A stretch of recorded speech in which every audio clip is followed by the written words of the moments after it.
How do we get our songs to sound loud on Spotify or Apple Music or basically any platform we want? This is a problem that is so common, and I see so many people, including myself for a while, not really understanding what actually makes a song sound loud. So I wanted to come on here and basically just explain it in the most simple and efficient way I can. So to start off, let's just talk about what loudness actually is, because there's a huge misconception between what we think loudness is and what actually creates loudness. I sort of look at it in two different ways. You've got what we call loudness, which is basically just when you turn the volume up, it makes something louder, right? If we add more gain to something, it's going to make it louder. And that's what most people think of loudness as. But when you're trying to mix and master a track, you don't necessarily just want it to be loud in that sense. Anyone can turn up their track and it's going to sound better because our ears naturally perceive louder sounds as better. But the thing you should be focusing on is a thing called perceived loudness. So perceived loudness is basically how loud does our song sound relative to other songs at the same level. And because we naturally have this bias that makes us think that louder sounds often sound better, that's why everyone wants their tracks to be as loud as possible most of the time. So when we're talking about perceived loudness, we use a measure called LUFS. So LUFS stands for loudness units relative to full scale. So it's how we measure loudness over time. And some people argue that it's not actually a good way to measure whether a track is loud or not, but it's the best we've got and it's what we have to work with now. So basically it's just the standard that's used in audio these days to measure relative loudness over time rather than just a true peak or when your track peaks at a certain point. So the unit for LUFS is dBFS, and this measures how loud something is relative to the maximum level for digital audio, which is our clipping level. So anything above 0 will be clipping and distorted and not sound good. So we can't just say dB, because dB or decibels is more of a general unit that can be used to measure ratios for different references as well. So for example, dB/SPL is another one that's used for sound pressure in the air, where 0 dB/SPL is the quietest sound that humans can hear. So streaming platforms like Spotify and Apple Music use LUFS as a measurement to create a more consistent listening experience, as they say on their websites. And when you hear about loudness normalization, this is what they use to guide that normalization. Spotify generally try to make all tracks around -14 LUFS. And this is that so when you're listening to tracks, one doesn't suddenly sound way louder than the other when you're playing the next song. Basically, normalization is designed to have everything consistent so that it's sort of a fair playing field for everyone. So if we have a look at the Spotify terms, we can see that it says positive or negative gain compensation gets applied to a track while it's playing. So negative gain is applied to louder masters so that the loudness level is -14 LUFS. So basically, if your track is mastered at -7 LUFS, they're going to pull it down to -14 anyway. And the flip side is that if it's softer than -14 LUFS, they're going to push it back up until your true peak hits -1 decibel. So you can see here they've used an example saying if a track's loudness level is -20 LUFS and its true peak maximum is -5 dBFS, we only lift the track up to -16 LUFS. So if your track is super dynamic, this is going to create problems, as your true peak might be really loud, but if you've got these softer sections, it may sound softer in those sections compared to the other tracks that are, say, less dynamic, but their true peaks are closer to the rest of the track's volume. And that's the problem there, because your track is going to sound a lot softer in those sections compared to a track that's less dynamic, but is also playing at -14 LUFS. So then some people might say, okay, let's just master at -14 LUFS, as it's going to be pulled down to that anyway. But the problem with this is that if people turn off the normalization mode in Spotify and they want to listen to the original track's volume, if your song's mastered at -14 LUFS compared to, say, a professional song that was mastered at -7 LUFS, theirs is going to sound way louder than yours when you're flicking between the songs. And most people don't turn normalization off, so generally this isn't a problem, but it basically just avoids any potential bias if you do master at a louder level. So that's why you might hear a lot of people saying, oh, you've got to master at -7 LUFS rather than -14. Personally, I probably would these days. I didn't used to, but say the 5% of instances when things aren't normalized, your track's going to compete or even sound louder than other tracks. But in general, it doesn't matter too much. It's just something to be aware of. So now let's get to the main point. How do we get our tracks to sound loud? So again, we're focusing on this thing called perceived loudness, which is if all the tracks are at -14 LUFS or all at the same amount of LUFS, is our track going to sound louder in comparison to others? And how do we do that? We use a thing called a limiter. So what limiters do is that they apply a limit or a hard ceiling so that if any sounds go above that, they basically instantly compress those sounds so that they come back to where that threshold or that limit is. And when you do this, the difference between the louder sounds and the softer sounds becomes closer or narrower, which means essentially you've got less dynamic range, or that difference between loud and soft. But when you have that difference between loud and soft closer to each other, you can turn up the entire track without it clipping, bringing up those softer sounds too. So overall, most of the time when you do this and you pull that gain up, your track's going to appear to sound louder overall, even though the LUFS are the same. Now, limiting works in both a macro and a micro sense too. So macro meaning that the difference between, say, the verse and the chorus are going to be less dynamic. Let's say you had a really soft verse and you want to go into this really loud, expansive chorus. Limiting is going to reduce that difference. So it's going to make that transition less powerful, basically. But it also works on a micro level where, say, you've got a really soft hi-hat and a really loud kick drum, or some vocals that are really powerful. Limiting reduces the difference between those volumes. So the hi-hat sounds a little bit louder and the volume of the kick drum or the vocals is going to sound softer. they're going to sound closer in comparison. And this results in drums potentially losing that hit that they might have had before, or the vocals losing the emotion and the life in them. So that's the problem with limiting too much, is that a lot of people think that if they just limit their track to the max, it's going to sound really loud and really good compared to other tracks. And that's not necessarily the case, as when you limit your track, you lose a lot of dynamics too, and that emotion and energy that is created from dynamics. So the goal is to find that balance between having your track limited so that it still sounds pretty loud, but also retaining some of those dynamics and that emotion in the track so that you still actually feel something when you play it. Now, some people will argue in some genres this doesn't really matter, like EDM, for example. When you've got an EDM track, there's not really much dynamic range going on anyway, so you can just limit it to the max and it's going to sound really punchy, really powerful instead. But if you're looking at something more emotional, like a soft piano track with a vocal, if you limited that to the max, it's going to take away a lot of the emotion that's created from the dynamic range and that difference in loud and soft at, say, the chorus compared to the verse. So to sum it up, the more you limit, the more you lose that dynamic range or that difference between loud and soft, and the more you flatten your mix, but in return you get more perceived loudness. So now I'm going to use one of my own songs to sort of explain this concept a little bit better and see it in actual practice. So I've got my original mix here, which is at about -21 LUFS, so it's really soft compared to what that sort of expectation or that general level for Spotify is. If we just listen to that, let's see how it sounds at about -21 LUFS. So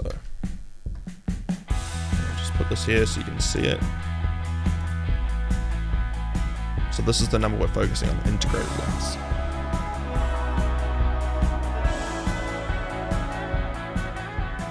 So you get the idea. The integrated LUFS are around -20, 20.8. So really soft compared to what it would be on Spotify. And if we listen to this one here, this is going to be now the same track with 7 decibels of gain applied. So that's just pure gain put on top of it, essentially turning the volume up by 7 decibels. So you can see there, it's still the same track, still got the dynamic range and some of those transients, so the kick hitting and some softer parts, but it's obviously a lot louder. So let's just listen to that now.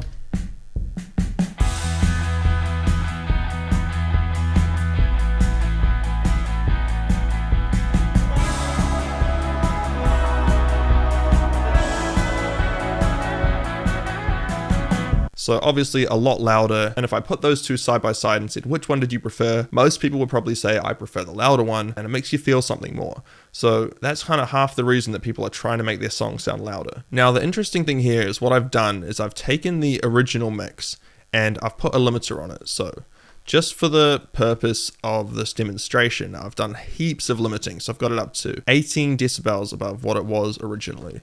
So if you look at the mix, I'm not going to play it because it's super loud, but if you look at what's sort of happening, you can see that it's pulling these peaks down ridiculously. So -11 decibels, -12, and everything is becoming a lot more limited or compressed, where the louder sounds are being brought down and the softer sounds are being brought up by this gain increase.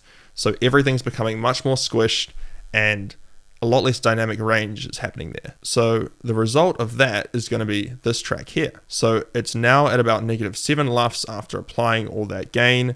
And you can see, obviously, compared to this original one here, it's a lot more squished. There's a lot less dynamic range going on. So here, when we're talking about dynamics, we've got those peaks and then some of the information here, which is below those peaks. Whereas here, it's much more squished and compressed. And if I put that into Spotify directly how it is now, it's going to end up looking like this last one here.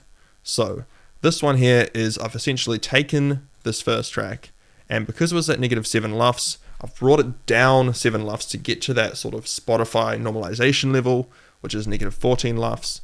So they've literally just got the volume knob and turned it down 7 LUFS, which leaves it at this sort of point here, where it's still super squished, but it's just a lot quieter.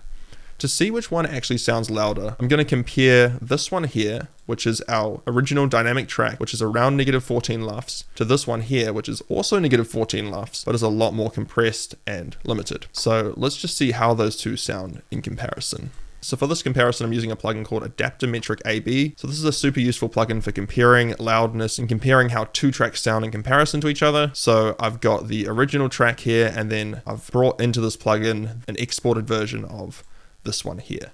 So let's give that a listen and see how they sound in comparison to each other.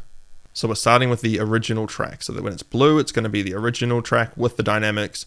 And when it turns orange, this is going to be our heavily limited track. So we'll start with the original.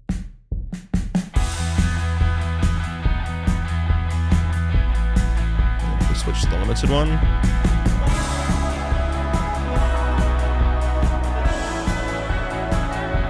See, the integrated laughs are around the same. If anything, this one's a little bit softer at this point.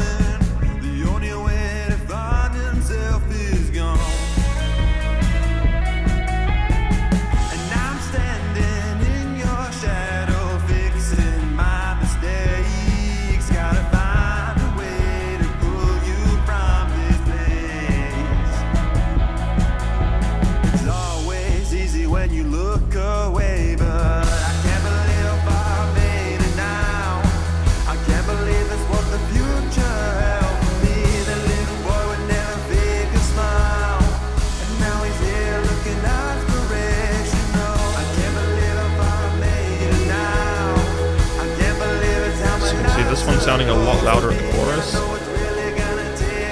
our original, more dynamic one. If anything, it's louder overall now.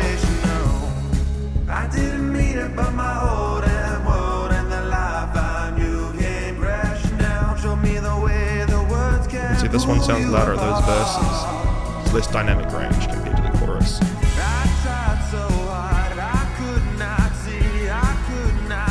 But overall, Spotify would look at them as the same right now. This one sounds louder to me here. To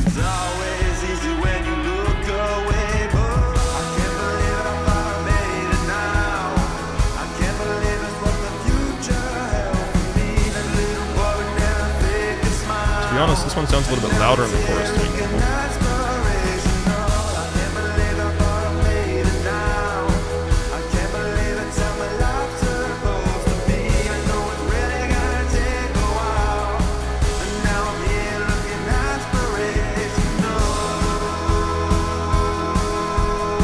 Part here, this one's sounding a little bit softer to me.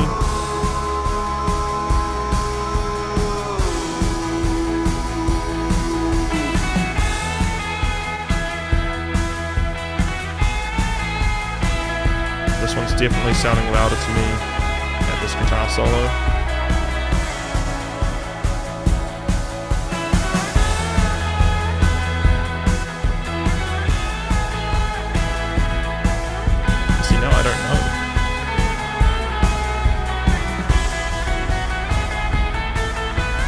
Now that's a bit of a comparison between the two. My thoughts in general were that the limited one did sound louder at the moments during the verses, whereas at the chorus it was kind of hard to tell at some points, but overall it's really hard to say. And this is when you're comparing two extremes, so that dynamic one and the limited one. And you want to try find a balance between the two, where you get some of that perceived loudness from the limited one, but you can also have some of those dynamics to create that emphasis when you go into the chorus, for example. So that's the point I'm trying to get across here, is that generally the limited one will sound louder overall, but it may not have the same sort of punch when you go into the chorus and things like that. It's just something really important to consider. So you get the idea, but basically it's a really interesting phenomenon, and overall your track should sound louder if it's limited, but you always want to try find that balance between having dynamic range. As you could hear in that song, there were some moments in the chorus where it sounded more powerful, maybe because the verse was quieter and it went into that chorus and had more of a difference, so we sort of felt that. Or maybe it was just because the kick was a little bit louder and it had more transient spiking. So it's about finding that balance between how much do I want to limit my track to bring out that perceived loudness, and how much of the dynamics do I want to retain to keep that emotion and that energy. And in that case, you were looking at sort of two extremes there. You want to find a middle ground where you retain some of that dynamic range and that emotion, and you also have some of that perceived loudness too. So one more thing I wanted to mention is if you do want to learn more about mastering and getting everything to sound professional in your mixes and your masters, do check out my Music Production Academy. It's a great space to learn and be with other producers who are also learning. We have a free Discord there where you can ask me any questions about this sort of stuff and connect with other producers if you wanted to. And I've got loads of other free resources in there that hopefully you'd find really useful for learning how to mix and master as well. So do check it out. I'll leave the link in the description. Hopefully I'll see you inside. So hopefully this video has helped you clarify those differences and made it a little bit more clear on what we talk about when we're trying to make a track loud for Spotify. Do subscribe if you're new. I try to put shorts out every day and make videos like this once a week, so more tips on the way. And hopefully you can make your tracks sound a lot louder and a lot more punchier now before they go on Spotify. Do leave a comment if you do have any questions, and I'll see you in the next one.